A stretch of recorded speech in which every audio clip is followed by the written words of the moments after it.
Bibiana, a LGPD, a gente provavelmente vai ver em governança. Aqui, a gente vai dar uma pincelada só nela, né? A gente não... A LGPD, ela é uma consequência, né, da utilização, da governança e, claro, da gestão de risco, estabelecimento de políticas de controle interno e as auditorias, né? Na verdade, eu preciso ter tudo isso implantado para que a LGPD ela possa ser auditada dentro da empresa. Tá bem? Pois é, eu não sei se a LGPD, na verdade, Armando, ela não é para segurança, ela é mais para governança, tá? Porque é o seguinte, quando a gente fala de segurança, a gente fala de ferramenta. A LGPD, ela é legislação, é regramento, está muito mais alinhado com gestão, né? Mas ela é um negócio gigantesco, né, senhor? Sim, Na por verdade, isso que está mais envolvido com a governança. Isso, mas o governante, acho que é assim que se fala, né? Não, na verdade... O gestor, né? O gestor. É o gestor, Isso. Na verdade, eu acho que ele teria conhecimento, mas quem seria mais o cara para administrar isso seria o DPO, né? Por isso que surgiram os Data Protection Officer, né? Ou DSO, Data Security Officer. Esses caras, eles são gestores técnicos, né? Ele é um cara que normalmente ele está ligado diretamente à alta gestão, ele é um braço da alta gestão, e a função deles é entender a parte de onde é que existe o impacto de administração, de gestão, e traduzir isso em práticas na área técnica, né? Então, ele é um cara que faz o meio de campo e, claro, a gestão de risco, as ferramentas de gestão de risco, elas fazem parte do dia a dia do DPO ou do DSO, tá? Então, esses caras, eles vão precisar usar essas ferramentas de gestão de risco, tá bem? Beleza.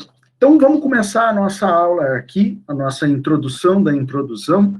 Primeiro, né, quero fazer uma apresentação para vocês de como é que vai ser essa disciplina. A gente vai ter uma introdução básica, vamos falar de alguns conceitos. A gente vai falar bastante de normatização, né, leis e normas e boas práticas na parte de gestão de risco e governança. Vamos falar de governança corporativa. A gente vai falar da ISO 31000, que é uma norma técnica para a gestão de risco. A gente vai falar da gestão de riscos, né? A gestão da gestão de riscos, como é que é estruturada essa disciplina de gestão de riscos. Nós vamos falar um pouco de elaboração de políticas corporativas, e aí nós estamos falando de controle interno, né? E aí depois a gente vai falar de auditoria, vamos falar de padronização e processo de auditoria, tá? Então, dando um apanhado, assim, o que a gente só consegue, voltando, né, uma frase aí que a gente falou essa semana, a gente só consegue gerenciar aquilo que se tem controle, aquilo que se pode medir, né? Senão você não faz gestão de nada. Então, a partir do momento que a minha empresa estabelece processos bem definidos, ela tem pontos de controle bem definidos, né? Ela tem normatizações bem definidas, eu consigo ver se as informações elas estão fluindo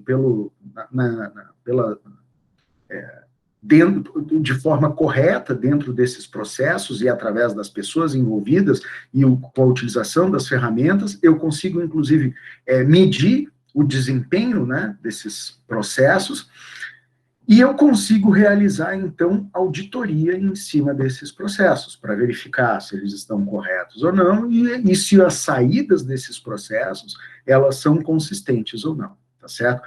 Então, por que existe essa disciplina de gestão de risco, políticas e auditoria? Por quê?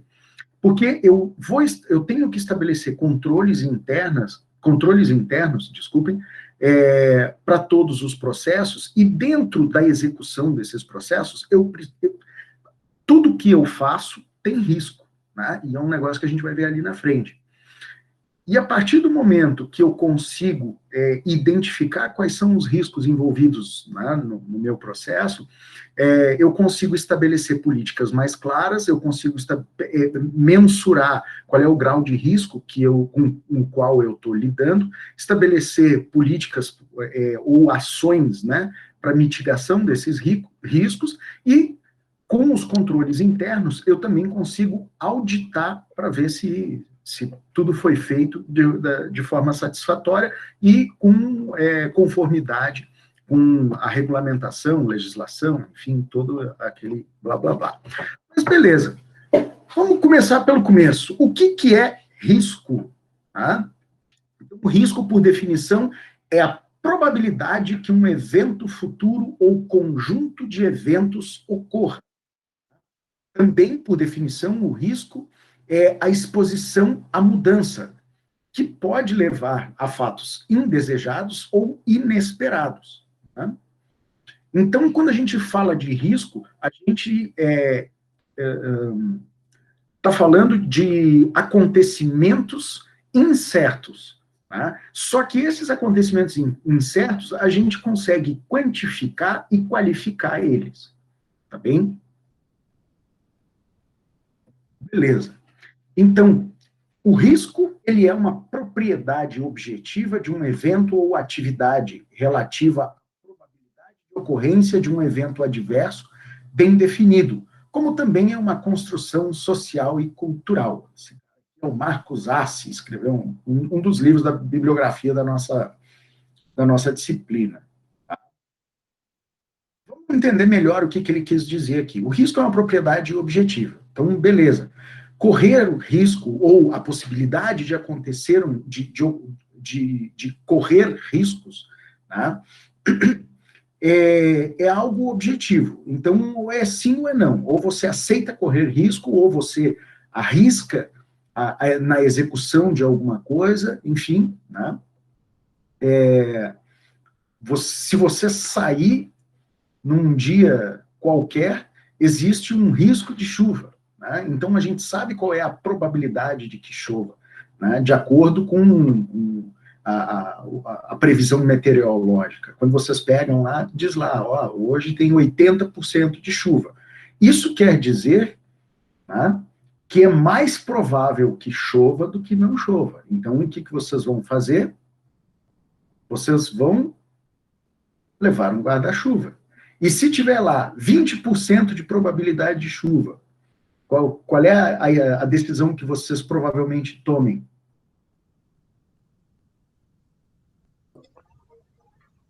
Não levar o guarda-chuva. Por quê?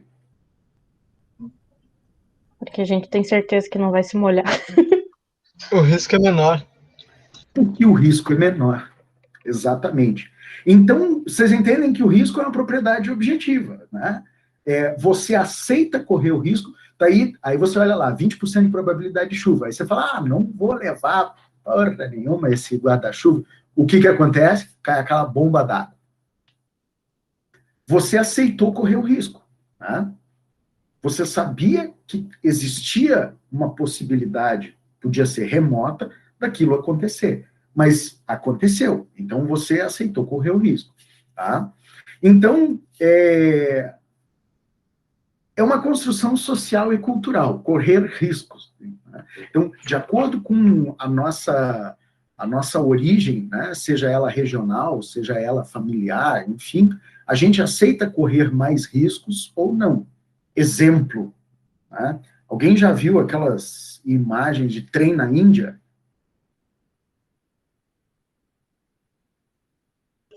Carregada Trem de na Índia? gente. Nunca viram as Trânsito também é bizonho. Não, mas um trem na Índia é um negócio assim. Mostra aí uma foto. Ó, É, Mad Max, isso aí. tá?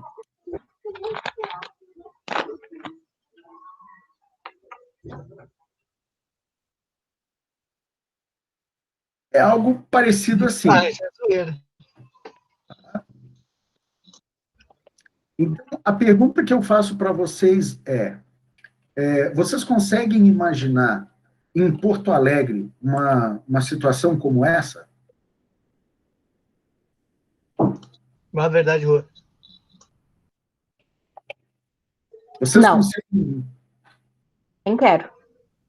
Exatamente.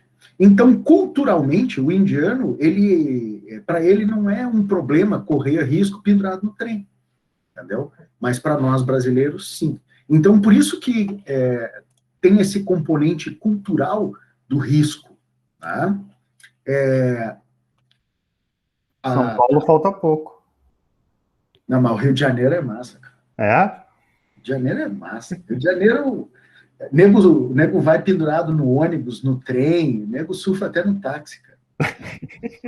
Volta e meia, a Supervia, que é o trem metropolitano lá, agora está um pouco mais civilizado, mas quando eu morei no Rio, lá nos anos 80, 90, volta e meia o trem ficava parado, porque um idiota inventou de subir no trem e tinha ficado assado lá, agarrado no cabo de alta tensão. E eu Bem... reclamando o trem ali de Porto Alegre para Ubra 6 horas. Mas, pois é, né? Aí é um componente cultural. Aí você pega um camarada lá, sei lá, um norueguês ou um sueco, e bota para andar no ônibus urbano aqui, ele vai falar, cara, vocês são loucos, né? Justamente por quê? Porque não faz parte da realidade. Bem?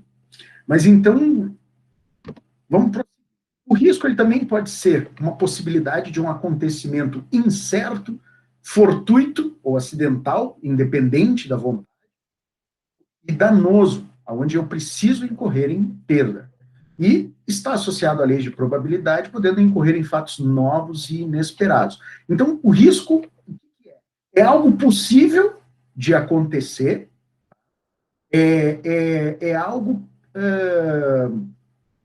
que ele é probabilístico, então eu tenho um percentual de que aquilo ali vai acontecer, tá?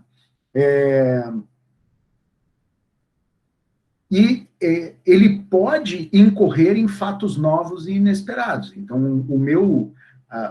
um acontecimento qualquer, ele pode ter desdobramentos que a gente talvez não tenha previsto, tá?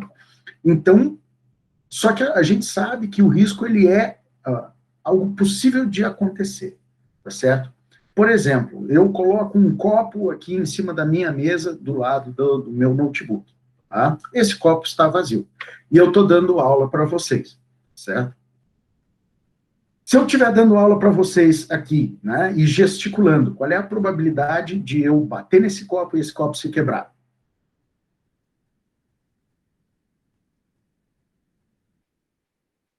Alta? É bem isso. Né? Se fosse eu, ia ser alta, mas acho que o senhor aí é média, eu acho. Não, eu vou te dizer que eu estou junto com o Thelmo ali, ó, 73%. Porque eu estou dando aula, né? Se eu tivesse só trabalhando, a probabilidade é menor. Né? Que aí você está ali só concentrado. Mas quando você está dando aula, eu estou conversando com vocês, estou gesticulando, a probabilidade ela é grande. Só que aí é que está. A probabilidade ela é de eu bater nesse copo. Então eu vou bater nesse copo e esse copo pode acontecer um monte de coisa. Ele pode tombar em cima da mesa, ele pode tombar em cima do notebook, ele pode cair no chão.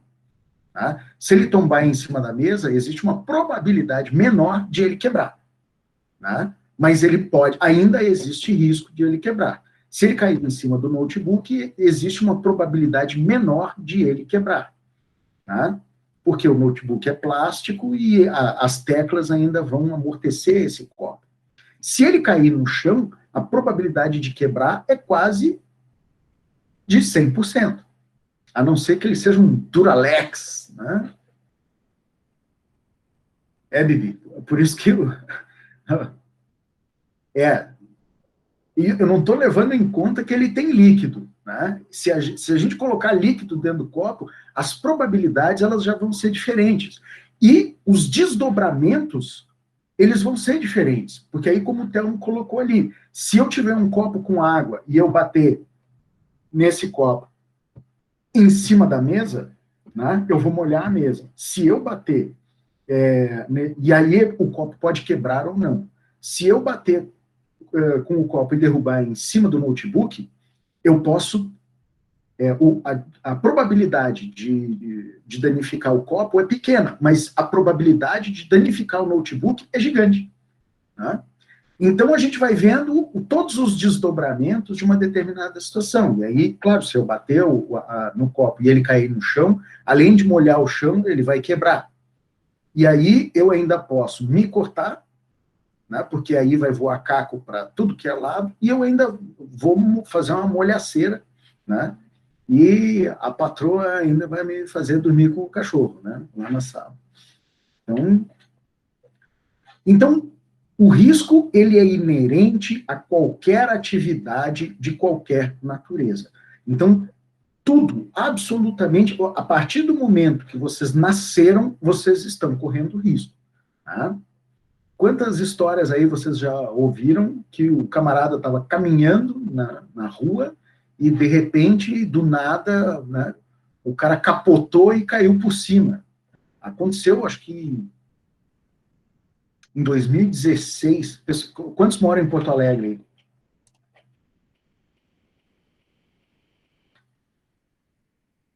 Vocês lembram que em 2016, ali na Cidade Baixa, ali na José do Patrocínio, uma criatura passou entrou na preferencial, era um Citroën C3, entrou na preferencial ali, era um domingo de manhã, o ônibus bateu, o carro pegou o carro capotou e matou um cara que estava caminhando na calçada do outro lado.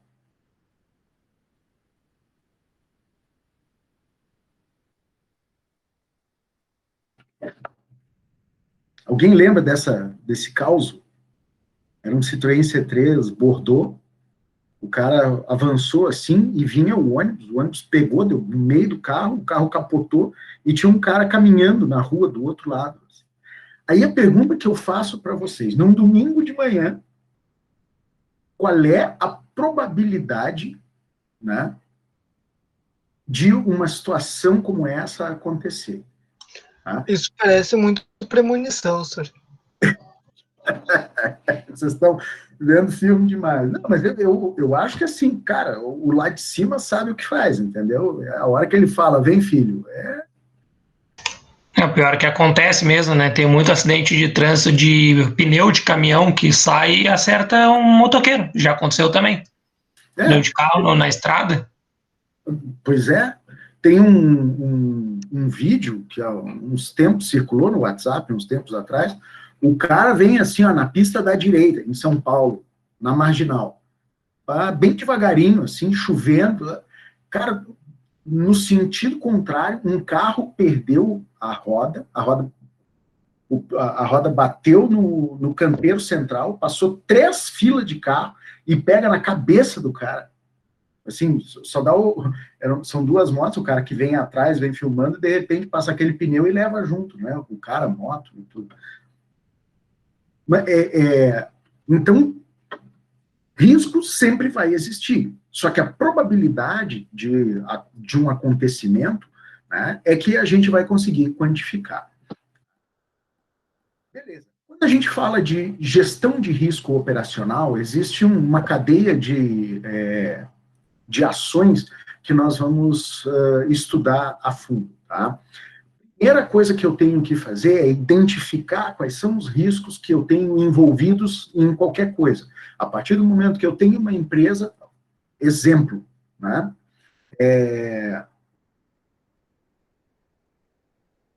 Os pequenos empresários aí. O cara tinha, sei lá, uma loja de uma padaria, bem? Com o negócio aí de Covid, mudou totalmente o mercado, mudou o perfil de consumo, mudou tudo. Mudou tudo. A pergunta é, quem é que conseguia prever um risco como esse? Todo mundo sabe, a gente já teve gripe espanhola, peste bubônica, um monte de coisa na história da humanidade, tá? Mas ninguém conseguia prever que em pleno século XXI a gente teria uma pandemia de um vírus totalmente novo e que a ciência não estava correndo na frente, né? A gente sabe que nós estamos sempre à beira de uma situação como essa. Quem é um pouquinho mais velho que nem eu, lembra quando apareceu o Ebola, tá? No final dos anos 90, não, no começo dos anos 90, a gente teve um surto de cólera, né? Que já era um pouco mais conhecido e tinha muito a ver com a higiene, né, e com o tratamento da água.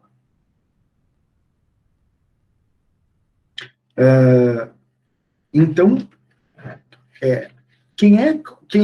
como é que o seu Manuel lá da padaria, ele ia identificar que o mercado todo, a economia ia derreter, ia acontecer uma revolução maluca por causa de um vírus, né? A não ser que ele tivesse uma conexão com lá de cima e falasse assim, o que vai acontecer aí para eu me organizar? Né? Então, esse cara, ele identificou os riscos da operação dele, mas ele não conseguiu contemplar isso. Mas a partir do momento que eu consigo identificar quais são os meus riscos de operação, eu vou avaliar que riscos são esses, eu vou priorizar qual que vai ser o tratamento, né?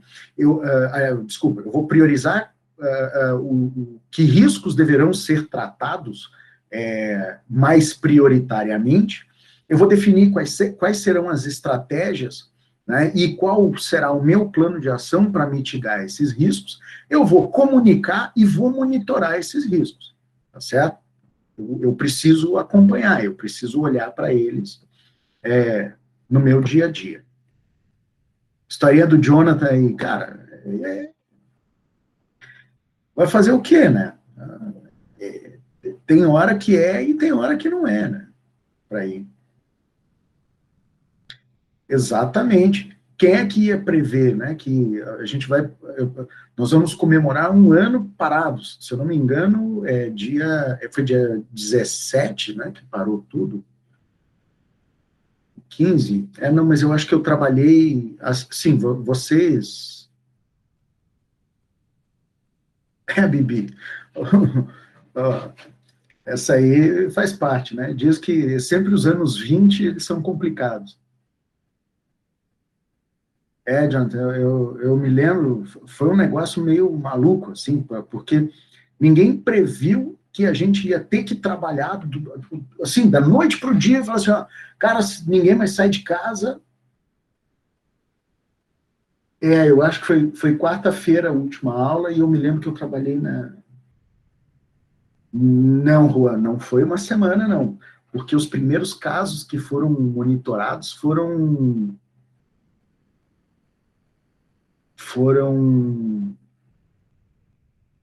em novembro, exatamente, novembro ou dezembro.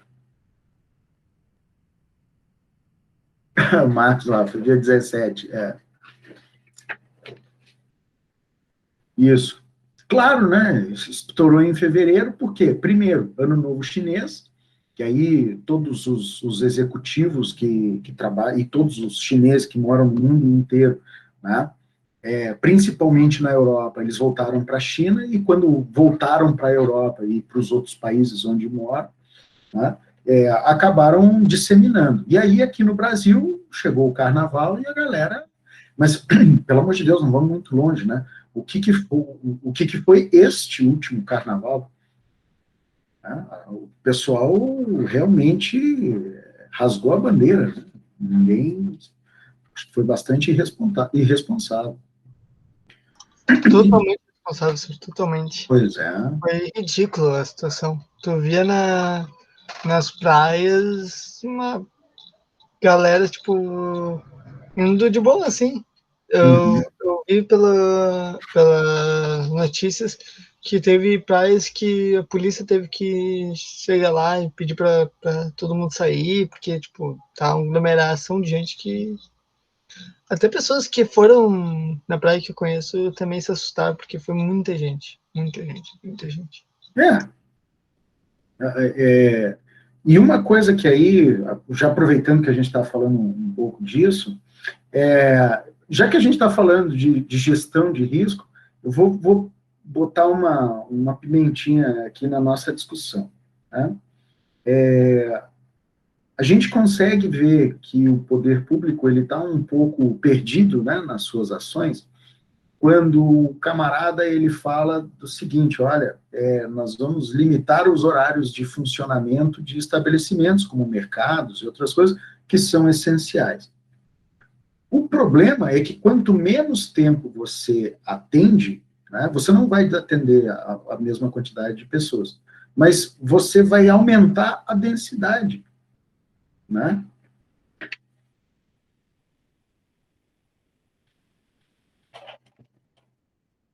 E aí eu vejo um problema. O supermercado está fechando 8 horas da noite, numa sexta-feira está todo mundo correndo para ir, o mercado está lotado. Se o mercado tivesse aberto no horário normal, né, por exemplo, o Zafra aqui fica até a meia-noite, as pessoas não sairiam correndo, e às 8 horas da noite, que está todo mundo, o pessoal que continua saindo para trabalhar, ou aqueles que trabalharam durante o dia, eles precisam sair para repor os seus mantimentos em casa, né, eles não vão ficar enfurnados, não vão ficar enfurnados no mercado, e aí você consegue... Mas, enfim, né, vamos dar prosseguimento aí. Jonathan, esse negócio aí, o cara, imagina, né, o cara bota uma loja de shopping aí, 400 conto, e não pode trabalhar. É bastante complicado. Mas tem aquele negócio, né, que esses tempos difíceis, eles também separam o joio do trigo. Muita gente acabou se dando muito bem, né? Alguns restaurantes que acabaram se reinventando, hoje trabalham só com teleentrega e estão faturando muito, muito, muito, muito. Né? Tem um camarada que tem um restaurante que ele falou que não abre mais, de jeito nenhum. Na verdade, foram obrigados a pensar num plano de ação, né? Claro. Porque eu não acredito que tenham pensado antes, porque muita gente, às vezes, tem um objetivo assim, abrir um negócio, mas não tem aquele preparo para fazer um plano de ação caso aconteça alguma coisa. Isso foi o que obrigou, bem dizer, o pessoal a fazer. O que eu vejo, né? O pessoal, a teleentrega, ela já está dentro da nossa cultura, né? Há bastante tempo. A única coisa é que, assim, nós somos seres sociáveis, então tem todo aquele ritual de você sair, sentar numa pizzaria, num restaurante, né? Convidar amigos, família, enfim. Hoje você mudou, tá certo? E se pede muito mais comida em casa do que no restaurante. Aí o que acontece? O cara não tem custo de garçom, o cara não tem o custo de manter o salão aberto. Ele precisa só da cozinha. Né? E aí... Nem vamos tão longe também, né? Tem muitas empresas que começaram a utilizar desenvolvedores para trabalhar remoto para fixar isso. Porque, tipo, o que eles utilizam para trabalhar remoto? Um computador, uma internet, faz um acesso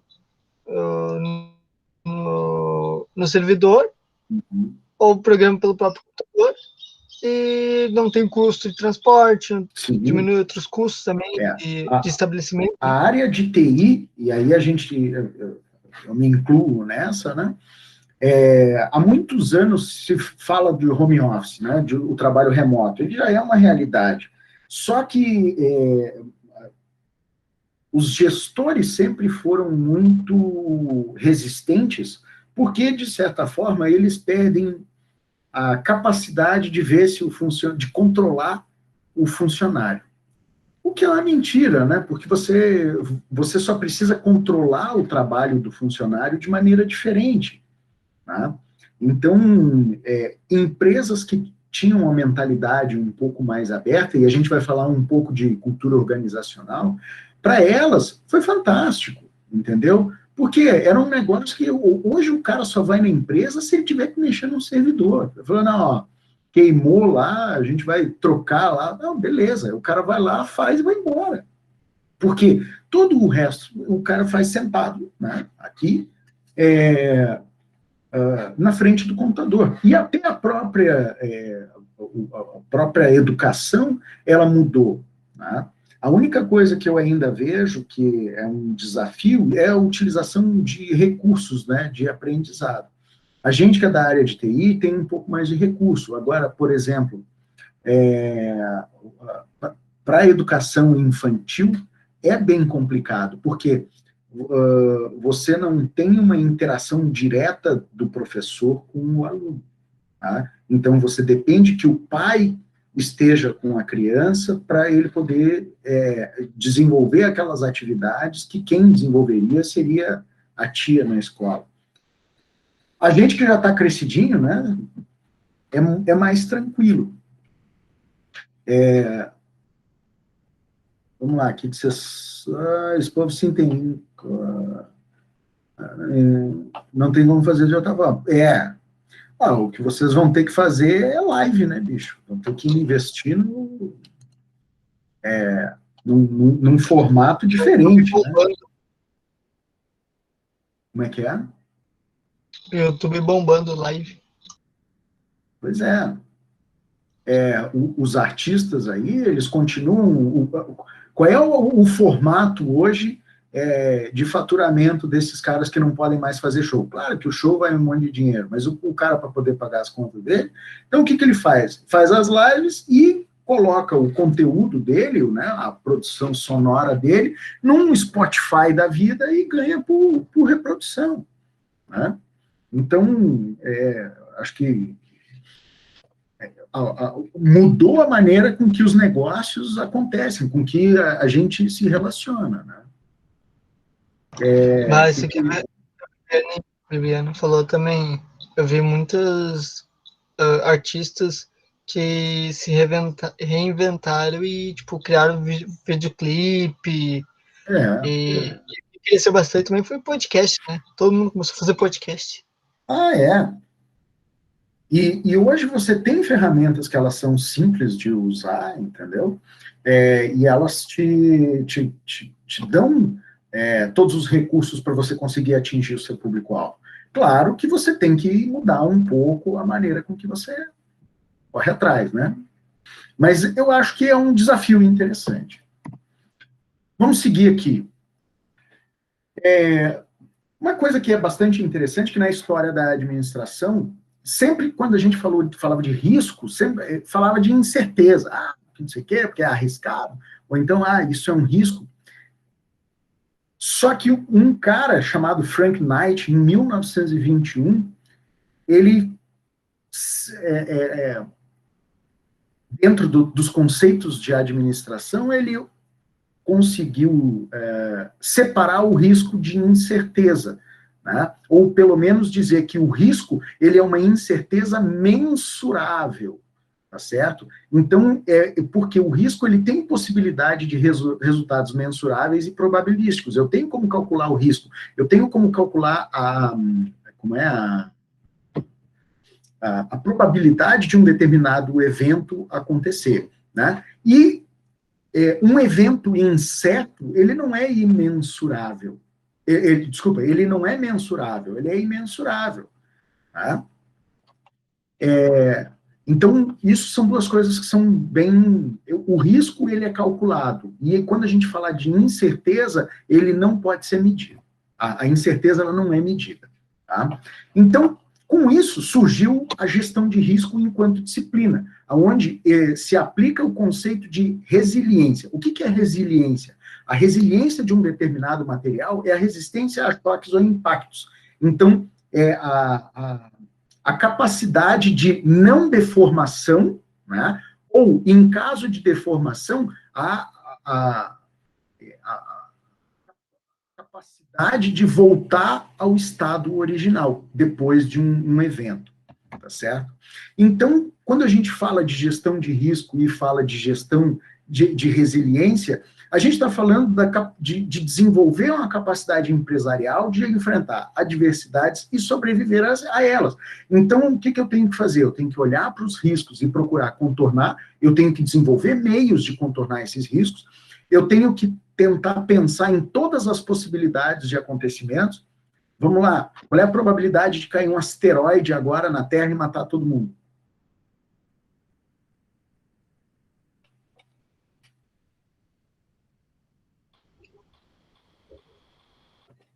Mas diz que tem, né? Tá vindo? Pois é, Telmo falou mínima, mas tem um que vai passar esse final de semana, bem pertinho aqui, né? 70%, senhor. Chuto. Mas a probabilidade, assim, de cair um asteroide... Agora, se cair um asteroide, um meteoro aqui em Porto Alegre, não me culpa.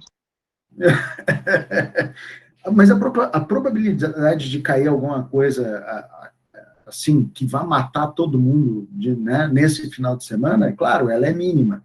Mas a probabilidade de cair alguma coisa que cause algum estrago, ela é grande, porque todos os dias cai um asteroide, todos os dias cai um meteorito, todos os dias cai um satélite, tá? Então, eu tenho que pensar o seguinte, eu tenho a minha lojinha, beleza, e se cair um avião em cima da minha lojinha, o que eu faço? Tá? Qual é meu plano B?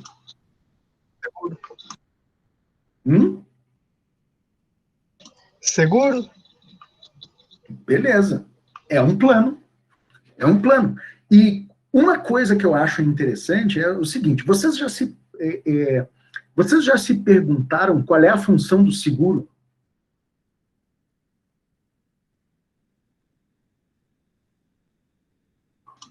Qual é a função do seguro? Para que serve o seguro?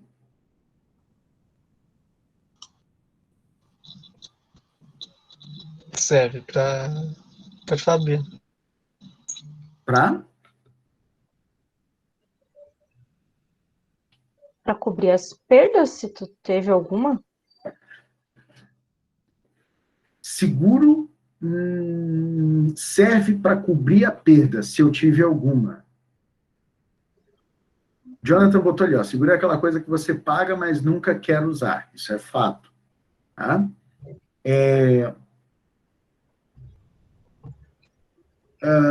Eu já acho que ele não é um seguro, na verdade, né? Ele é o quê? Na verdade, acho que tipo, ele é uma ajuda, tu paga por uma ajuda que vai vir por uma coisa que vai acontecer contigo, né?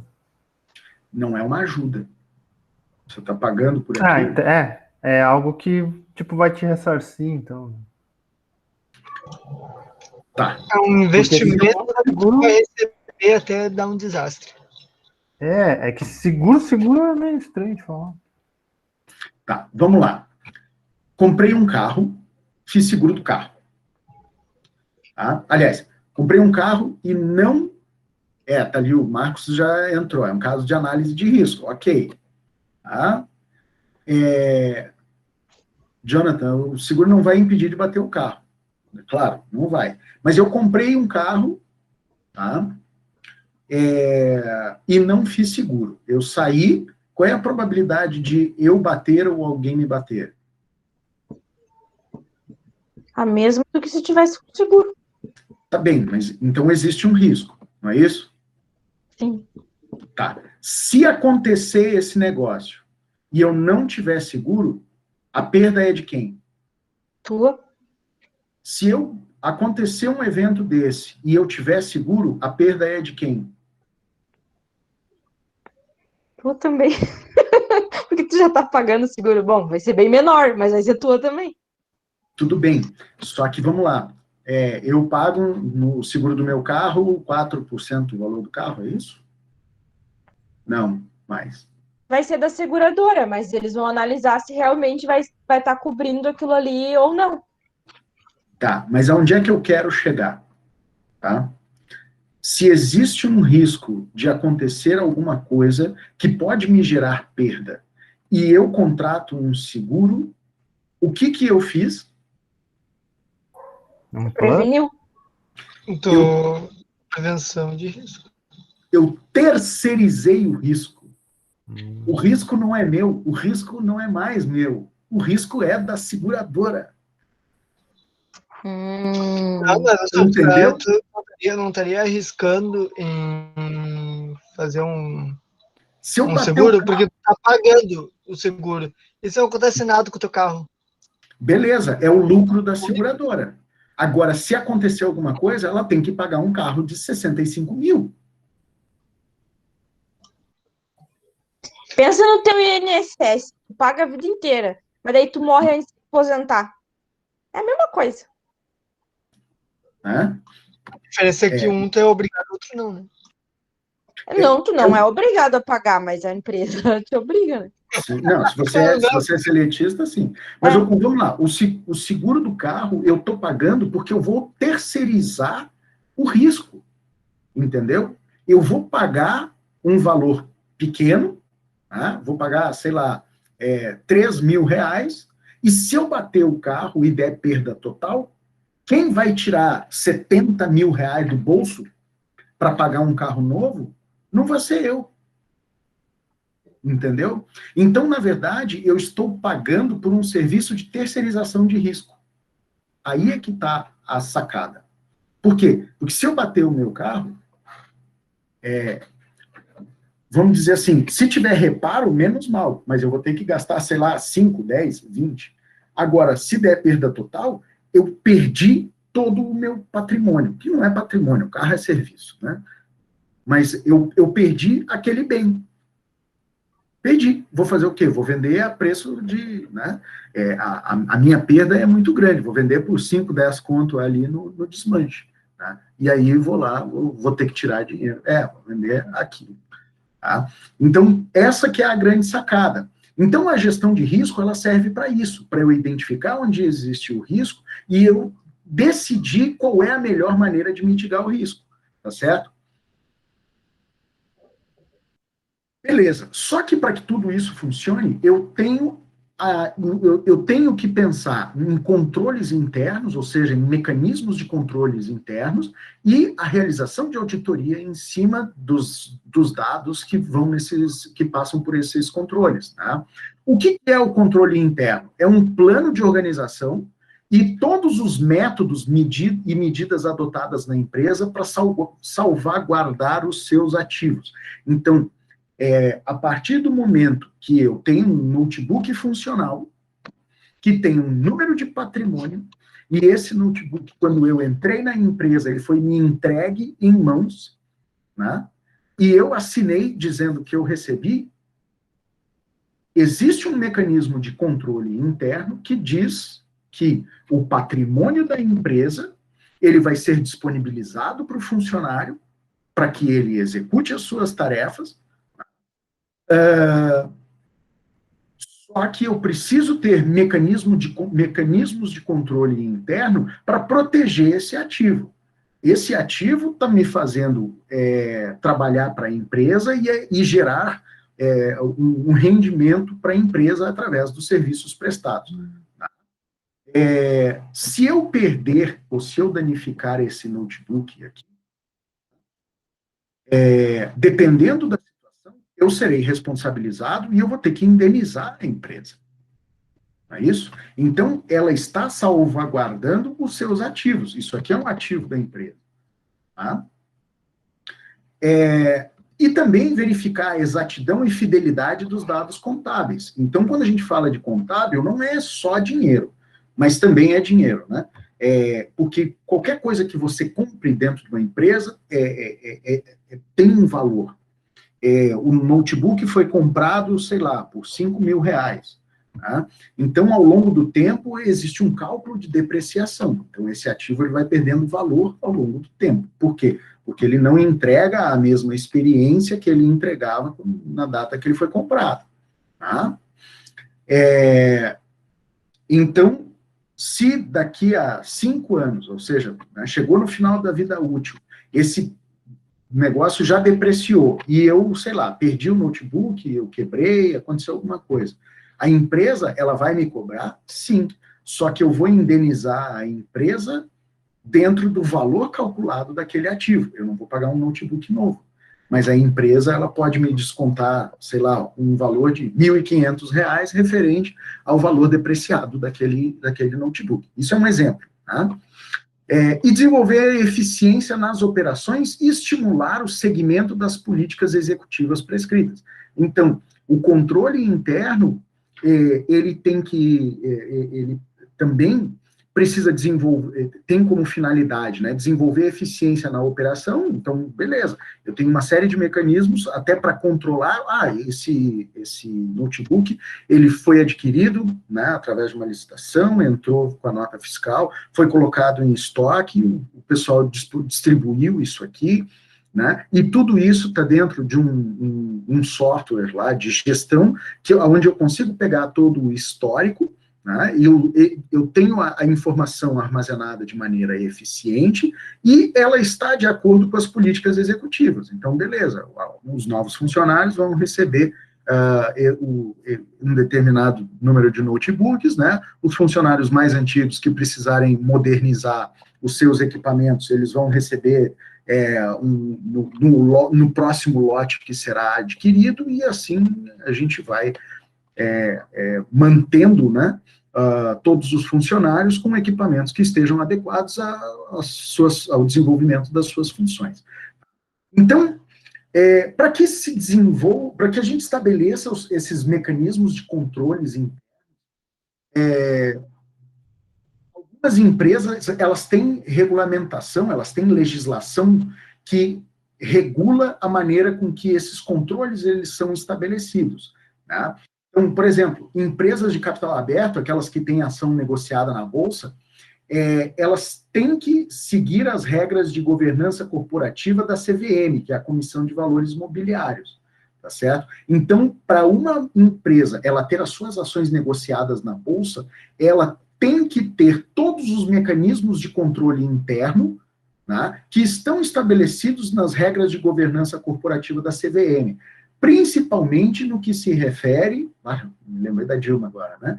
Principalmente naquilo que está relacionado com a sua parte contábil, né? Por quê? Porque quando eu tenho ação sendo negociada, eu tenho que ter um controle muito forte que seja capaz de ser auditado,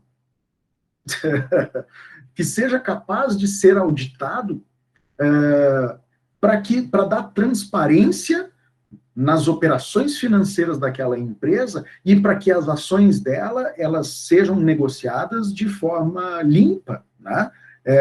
De forma honesta com os operadores do mercado financeiro, tá certo? Todas as ações... O senhor tá mexendo com bolsa aí, né? Né, seu André?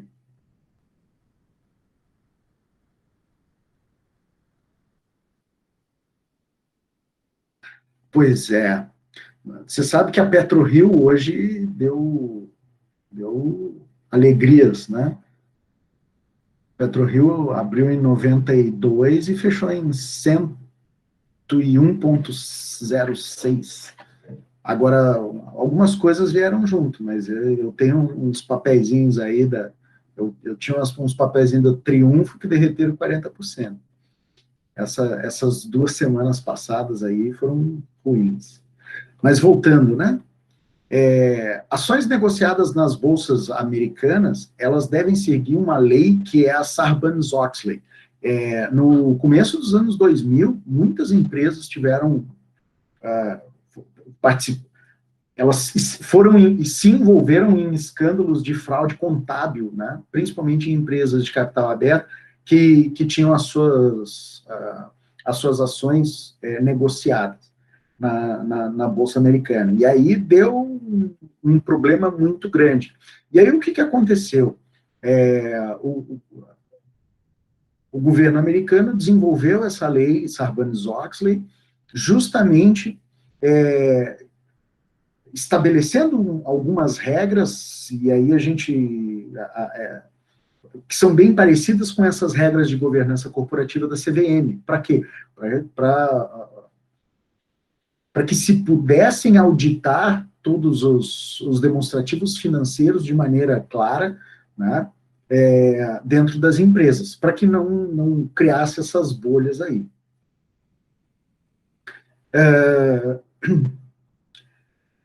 Aqui no Brasil, todas as seguradoras, as empresas que trabalham com seguro, ou seja, com terceirização de risco, elas devem seguir um regramento, existe uma legislação específica estabelecida pela SUSEP, né? Uma normatização, e instituições financeiras devem seguir os regramentos estabelecidos pelo Banco Central do Brasil e o Comitê da Basileia, que é um comitê de 45 países, né, que discutem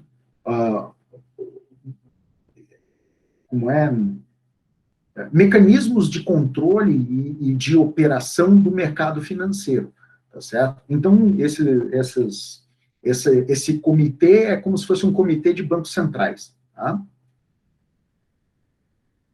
Tá, e as outras empresas, que não são empresas SA, empresas SAs americanas, seguradoras e instituições financeiras, o que faz? Bom, não existe uma legislação específica para isso, mas elas devem seguir as boas práticas de governança corporativa. A governança corporativa, nos últimos 20, 30 anos, tem sido um tema bastante recorrente, principalmente em empresas maiores. Para quê? Para que se desenvolvam mecanismos e se utilizem ferramentas de suporte à gestão que facilitem a gestão da empresa, tá? E de uma maneira estruturada, de uma maneira auditável, né? E de uma maneira transparente. Beleza? Bom, uma coisa que a gente vai ver ao longo da disciplina é que, assim, sempre que eu estabeleço os meus controles internos, quer dizer que eu tenho um processo bem definido e ele tem esses pontos de controle. E quando a gente faz uma análise dos nossos processos, né, e desses controles internos, nós podemos classificar as empresas em 5 níveis. O primeiro é a empresa que não tem controle interno, né, ou é uma empresa que não tem mecanismo confiável. Então, todas as atividades de controle, elas não estão mapeadas. Depois eu tenho o nível 2, que é informal, onde os controles dependem principalmente das pessoas. Aquela empresa, por exemplo, loja de autopeça, que tem o seu João lá, que cuida do estoque. Tá? O seu João, ele não usa um computador. Se alguém falar assim, seu João, eu preciso de um parafuso...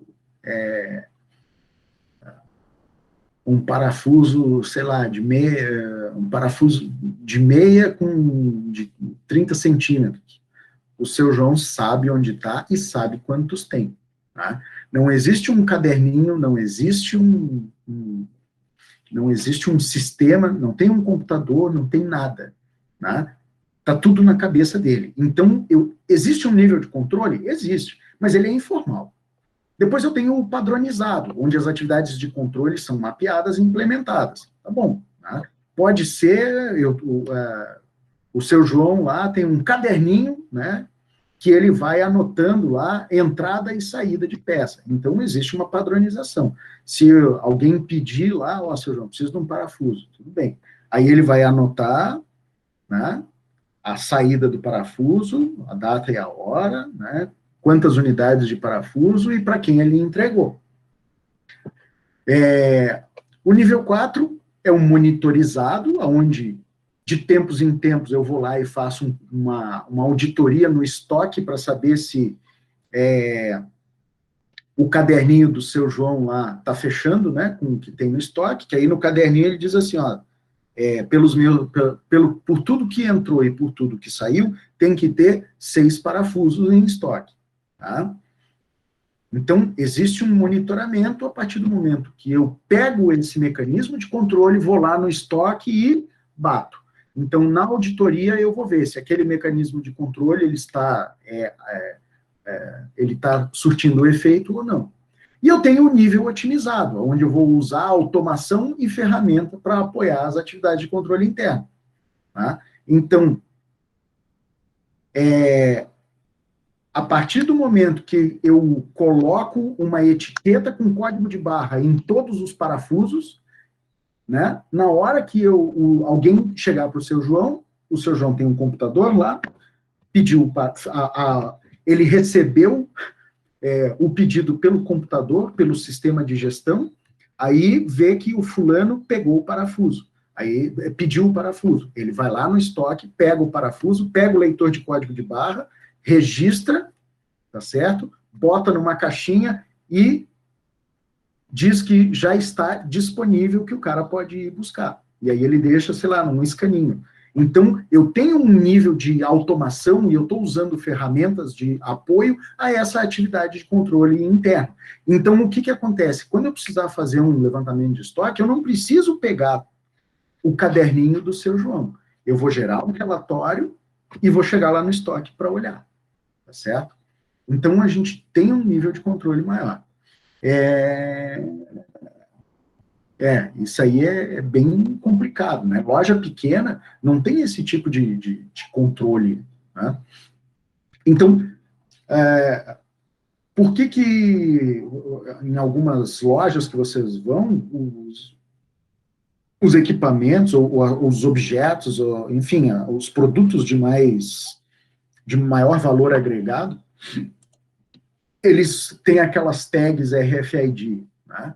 Justamente para quê? Para controlar, que eu tenho um mecanismo de controle. Sai do estoque, tá certo? Eu entrego, vamos lá, o cliente, ele entra na loja para comprar, ele faz o pedido.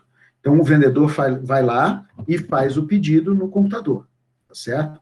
Aí uma pessoa do estoque vai lá, pega aquele negócio que está cadastrado no sistema e tem uma tagzinha daquela RFID de alarme, tá certo? E vai para entrega. Então, o cliente vai lá, paga aquele pedido, o pedido é registrado como pago, e o cara do pacote lá vai pegar e ele tem que desmagnetizar aquela etiqueta. Então, esse é um ponto de controle que estabelece que somente um item que fez parte de um pedido e aquele pedido foi pago, vai chegar na mão do empacotador para ele remover a etiqueta e ele vai passar, então, pelo alarme da porta sem apitar. Tá? Então, sim, eu tenho um nível otimizado de automação e ferramentas para apoiar o controle interno. Consequentemente, eu estou minimizando o risco. Por quê? Qual é o risco de alguém entrar na loja e roubar e furtar um telefone celular que seja vendido assim? Né? Diferente da lojinha, né, da Dona Maricota na esquina lá, que ela não tem controle nenhum, tá o telefone numa caixa lá, e a Dona Maricota foi ali dentro, ali, né, para pegar o caderninho dela, o camarada botou a mão por cima do balcão e levou. Quantas ocorrências desse tipo vocês já ouviram falar? Tá? Dona Maricota. Beleza. Só que para a gente conseguir estabelecer esses controles internos, a gente vai esbarrar num negócio chamado cultura organizacional. E isso aqui é uma desgraça, né? Porque a cultura organizacional ela é o conjunto de valores praticados e percebidos pelos colaboradores de uma determinada empresa na realização das suas atividades. Beleza. Quem é que trabalha em empresa maior aqui, empresa média e grande?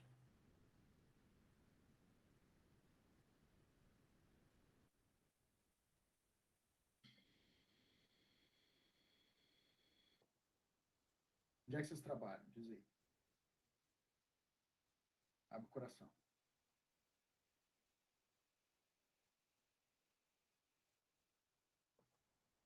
O que é a Mogwai?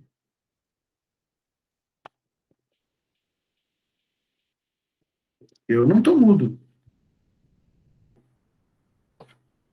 Alô? Não, foi...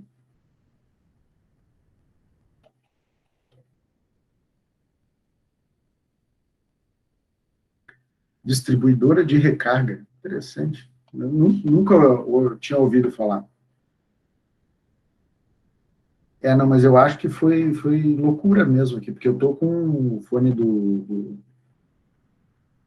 aqui do ladinho. Toda empresa, ela tem o que a gente chama de cultura organizacional, que é o conjunto de valores e crenças da empresa, certo? Vamos lá. Telmo, você que trabalha na Mobileway aí, tem lanche grátis para o funcionário? Não. Não? Deixa eu ver. Vocês podem jogar Call of Duty na hora do almoço? Não. Tá. Tem horário flexível? Mais ou menos, assim, não é tão flexível. Tá. Tem um dress code, assim, muito específico? Vocês têm que usar uniforme? Sim. Então, beleza. A gente já sabe que essa é uma empresa que tem uma cultura organizacional mais tradicional, tá? Então, os funcionários, eles têm uniforme, que identificam a empresa, tá? Não existe um ambiente informal de trabalho. Como é que é no Google?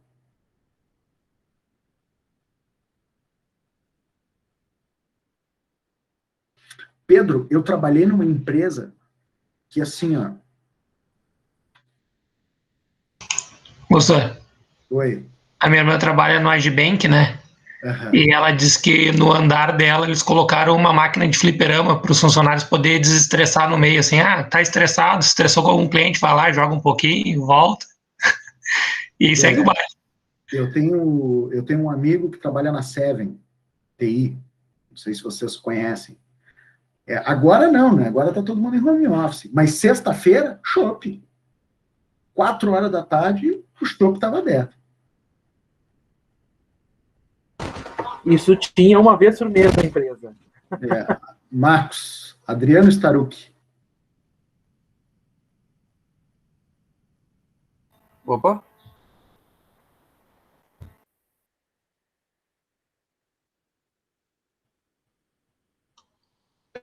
Não, eu trabalhei numa empresa de estagiário, numa empresa de designer. Uhum. Mais ou menos designer, assim. E, tipo, tinha um PS5, PS5 não, PS3 ou 4, não lembro. Lá na sala, tinha uma sala de repouso, assim, que podia jogar no intervalo, tá? Mas, pô, no meio do trabalho é diferente, né? Deixa eu só contar essa pro Marcos. O Marcos, o Starucci serviu comigo no quartel. Tá? Starucci foi meu discípulo que superou o mestre.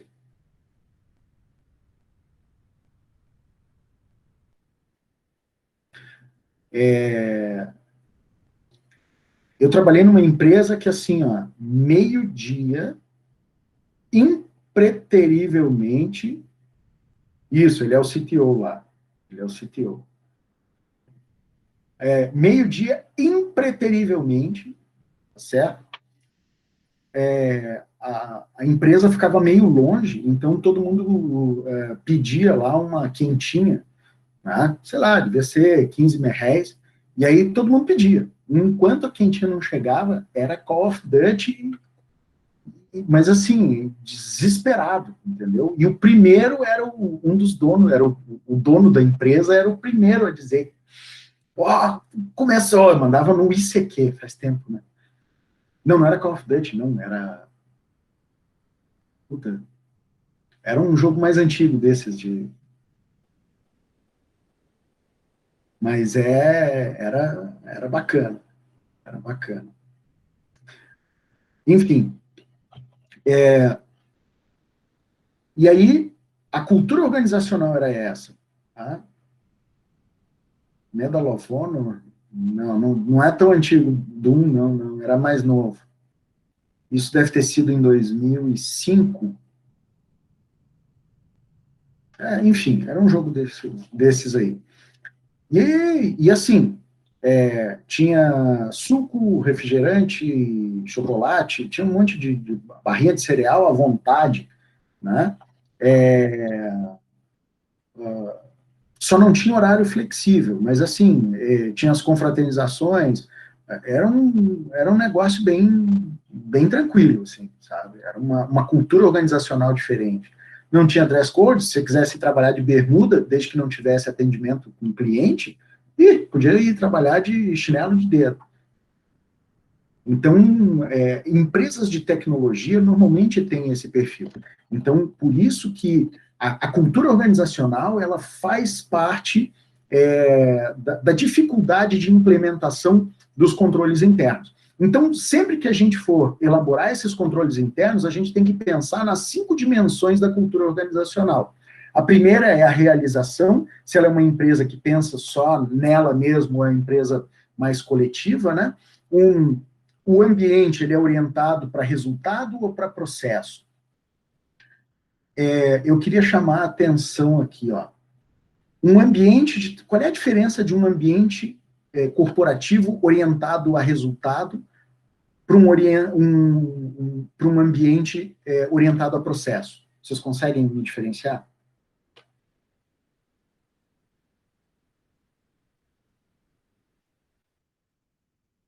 Como é que é, professor? Desculpa.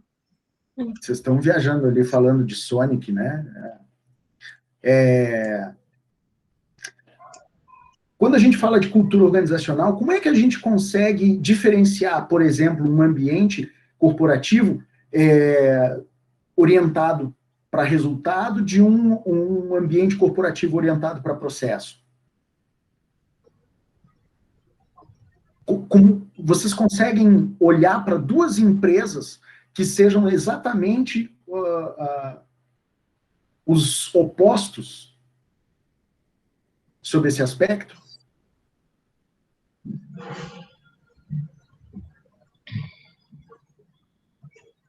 Calma aí, tá na ponta da língua. Ó, pensa assim, uma empresa que é extremamente orientada para processo. Alguém consegue pensar? Montadoras, talvez? Ou coisas que precisam seguir uma rotina?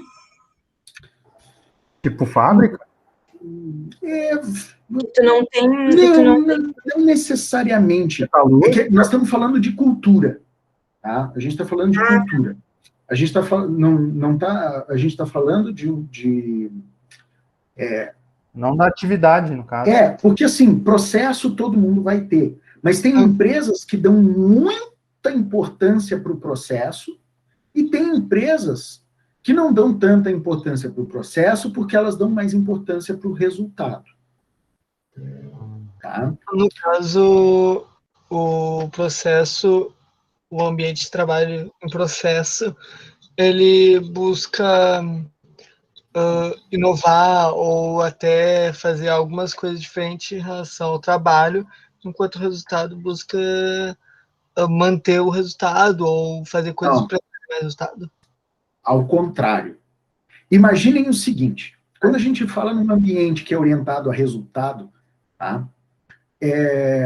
E um ambiente que é orientado a processo, as 2 empresas que me vêm à cabeça são IBM e Google. Tá? A IBM, ela é uma empresa de serviços, e ela é uma das empresas mais antigas da área de tecnologia. É uma empresa que foi fundada no século XIX. A IBM é de 1800 e alguma coisa. E sempre foi uma empresa extremamente quadrada, uma empresa sempre focada em processos. Ela é uma empresa burocrática. Por isso que a IBM perdeu mercado. Tá? IBM é processo. O Google é um ambiente inovador, é um ambiente onde importa mais o produto que vai ser lançado, importa mais a inovação do que o processo. A IBM é uma empresa mais conservadora, importa muito mais o processo do que o resultado, E é aí que, quando a gente chegou lá nos anos 90, a IBM ela não teve capacidade de se reinventar, porque os processos eram muito burocráticos. Enquanto o Google era uma startup nos anos 90, E ela simplesmente nasceu com uma mentalidade orientada para resultado. Às vezes, assim, se eu tiver que sair um pouco do processo, não tem problema. Tá? E se for o caso, eu adequo o processo à inovação. E a IBM, ela sempre tentou desenvolver a inovação dentro dos processos rígidos. Então, vocês conseguiram entender essa diferença? Nossa, até agora tu falou, senhor, eu lembrei quando eu trabalhei numa empresa que trabalha muito em relação a processo, assim, e é muito limitante. Nossa, é muito limitante mesmo. Tu tenta fazer coisas novas e, tipo, é muito burocrático e, tipo, é complicado. Até eu fui falando, a própria Globo. A Globo é uma emissora que trabalha com isso, com muito relação a processo. O Thiago Leifert, que é um apresentador da Globo, ele veio do futebol e foi trabalhar lá na Globo e tudo mais. E eu vi uma entrevista dele que ele comentou que, tipo, a inovação que ele queria colocar na Globo é muito complicado por causa dessa forma... A cultura organizacional. Exatamente. É um ambiente orientado a processo, ele é um ambiente burocrático. Tá? Tanto é assim, que se vocês forem ver o jornal da CNN e olhar o jornal da Globo News, o Jornal Nacional sempre foi um jornal extremamente protocolar. Né? O Cid Moreira lá, boa noite. Né? Não existia piada, não tinha um ambiente mais... Se vocês forem ver outros programas, sei lá, o jornal da CNN, né, que tem o Caio... Né, que ele fala pelos cotovelos, né, e é um outro ambiente, assim, né, você vê que ele é menos protocolar, é menos processual. A cultura organizacional, ela também tem uma dimensão de perspectiva, né, a empresa, ela é uma empresa tradicional ou inovadora, e aí eu trago de novo aqui, ela é uma empresa... Jornal do Almoço e Balanço Geral. Né? Ela é uma empresa, voltando aqui, né, em relação à perspectiva, né, é um Google da vida, né, que sempre está atrás da inovação, ou ela é uma empresa tradicional, que ela prefere investir naquilo que é estável, né, que é protocolar e que é quadrado? Também tem a dimensão de poder da cultura organizacional. Às vezes, tem empresas onde o poder é retido. Então, todas as decisões, elas são centralizadas no dono, no gestor principal, né? E empresas onde o poder é compartilhado, onde todo mundo tem um grau de autonomia. E o gestor máximo, ele dá a direção, né? E ele só se envolve em alguma decisão quando essa decisão ela tem um vulto maior, né? E também o risco, ele faz parte da cultura organizacional. O risco, ele pode ser evitado ou, às vezes, o risco, ele é incentivado. Né? Todo mundo conhece o Elon Musk. Yes. Sim. Beleza. Vocês acham que SpaceX é uma empresa onde o risco é evitado?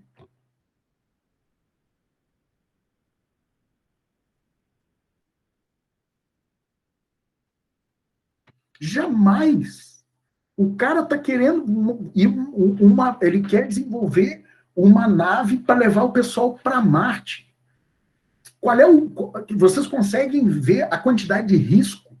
Então, assim, ele está botando dinheiro em algo que a probabilidade de dar errado é muito grande, entendeu? Mas aí é que está. Ele, enquanto gestor, ele está calculando o risco, mas ele está incentivando. Ele quer ser o Tony Stark. Mas, assim, é interessante ver. Tem empresas, por exemplo, onde a empresa não quer correr risco nenhum. Tá? Mas, Bibi, tem um negócio que eu acho fantástico. Tá? Esse cara, ele acreditou em coisas que ninguém tinha, desculpa o palavreado, mas ninguém tinha culhão de correr o risco para correr atrás. Tá? Ele é totalmente fora da curva. E aí é que está. Quanto maior o risco, maior o lucro. Né? A probabilidade de você tomar um tufo grande é grande. Mas também, se tudo der certo, a probabilidade de ganhar muito dinheiro também.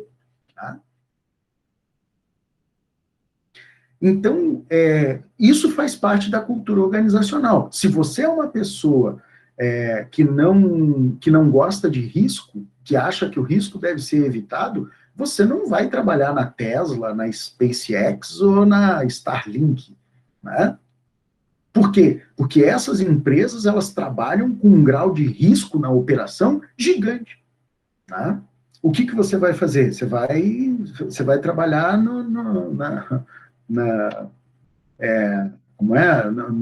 cartório, né? O cartório não tem risco.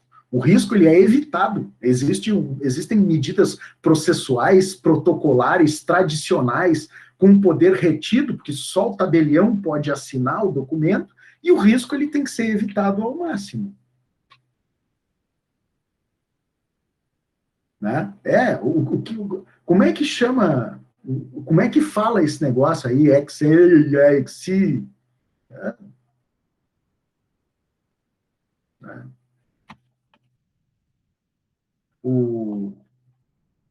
Mas então a gente. Meu Deus do céu, eu não consigo. Isso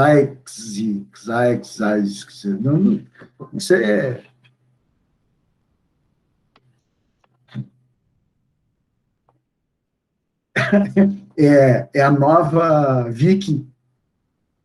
Lembra? Tem um pessoal que vai lembrar da Viking, né? Da Super Viking.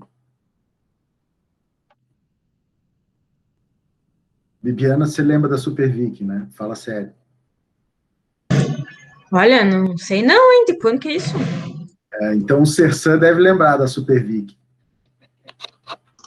Olha a revelação das idades aí. Hã? Isso aí passava na TV? Passava. Eu sou do tempo dos Cavaleiros do Zodíaco ali, mas não dessa moça aí, não. Ô, Fernando, falando em Starlink, já recebeu o e-mail lá para fazer a reserva da internet? Pô, $99 é... Eu recebi também, não tem coragem. Se o dólar fosse 2 para 1, 180 conto, eu boto. Agora, com dólar a 600 conto. 600 conto, não estou podendo ainda, viu? Não estou podendo. Eu também recebi, mas se a Petrobras estourar, aí de repente eu posso pensar. Mas não está dando, não.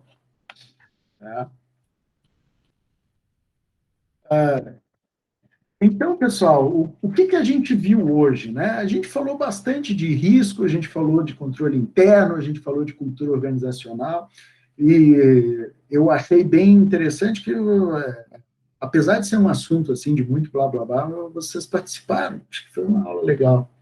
Tá? Mas consegui transmitir para vocês onde é que a gente vai chegar com esse gerenciamento de risco.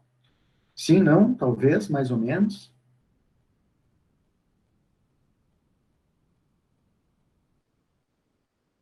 Sim, já dá para ter uma ideia. Às Legal. vezes parece minha mãe falando assim, qualquer coisa que eu vou fazer, ela começa a apresentar os riscos que vai acontecer. É mais ou menos isso, né? Vamos lá, estabelecimento de controles internos e gestão de risco, né? Em cima de uma cultura organizacional dentro de casa. Né? De certa forma, ela está estabelecendo os controles internos para que possam se auditar, né, todas as informações contábeis depois. Aplicando na prática, no dia a dia. Exatamente. Tá? Bom, então, pessoal, nessa parte introdutória, para a gente fechar, o que é a auditoria? A auditoria, como a gente já viu lá, é olhar para esses controles internos e ter e ter a tranquilidade, né, de que eu consigo controlar, de que eu consigo auditar, eu consigo verificar se todas as informações que elas foram coletadas, elas estão conformes. Tá bem? Bom, então, pessoal, eu hoje encerro por aqui, tá? Fico aberto a choros, dúvidas e lamentações, e eu deixei para vocês 2 leituras complementares, que eu peço, pelo amor de Deus, meus queridos, leiam, porque eu acho que é bem interessante para complementar esse conteúdo que a gente discutiu aqui, tá? Então, e aí na semana que vem a gente discute um pouco do que foi escrito ali nesse material, tá? Basicamente, também é uma introdução à gestão de risco, tá? Mas com algumas críticas. Beleza? Perfeito. Agora, Beleza. com 3 semestres contigo, 3 semestres não, 3 cadeiras contigo, eu me rendi a usar o Telegram. Boa, 06. Mas vai me dizer que o Telegram não é legal. Bom, para mim, é o WhatsApp. Sim, só que a vantagem... Eu acho o Telegram mais flexível que o WhatsApp. Juan, você prefere o Zap por um único motivo, porque 99% dos contatos usam o WhatsApp. Mas o WhatsApp, o desempenho dele é ruim. Eu não acho uma ferramenta assim, né? Ele é o referência, né? Não necessariamente ele é o melhor, mas ele é o de referência. Como é que eu entro no grupo pelo celular aqui? Eu sou meio idosa na internet, brincadeira. Você tem Telegram instalado, né? No celular, sim. Tá, então abre o aula. Abre o aula. Ah, eu já tô aqui, já tenho o link para direcionar, mas é esse nome aqui para gestão de risco, só buscar por ele? Não. Clica em cima do link e o Telegram vai abrir você vai entrar automaticamente dentro no grupo. Tu que é mais experiente em relação ao Telegram, tem web Telegram? Tem telegram.com, tem o web e tem o aplicativo. Eu uso o aplicativo. Não entra não, hein? E tá aqui. Tem portátil também, não precisa nem instalar. Eu baixei portátil aqui. Não funciona normal. Ele é só uma aplicação, só clica ali em cima, baixa ele e executa, não tem instalação, né? Aí ele te gera um código, você libera, entra com a senha lá e era isso.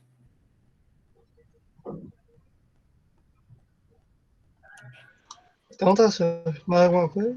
Beleza, era o que eu tinha por hoje. Um bom final de semana para vocês. E amanhã tem reunião com o pessoal do TCC, né? Tem muita gente? Hã? Vai ter muita gente? Eu acho que sim, é aquela reunião inicial com as orientações gerais. E depois vai ser sempre nos sábados ou a gente vai ter um dia na semana? Não. O TCC é o seguinte, depois dessa orientação inicial, a gente vai se organizar e eu vou marcar um horário com cada um dos meus orientandos para a gente acompanhar o andamento.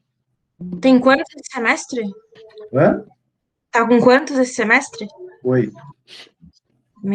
Todo mundo tá aqui, né? Eu sou uma também. Uhum. Amanhã a gente conversa com calma. Agora tu entrou nesse assunto. Tá. Boa noite aí, pessoal, e bom fim de... Beleza? Bom final de semana a todos aí. E até amanhã para alguns. No semestre, eu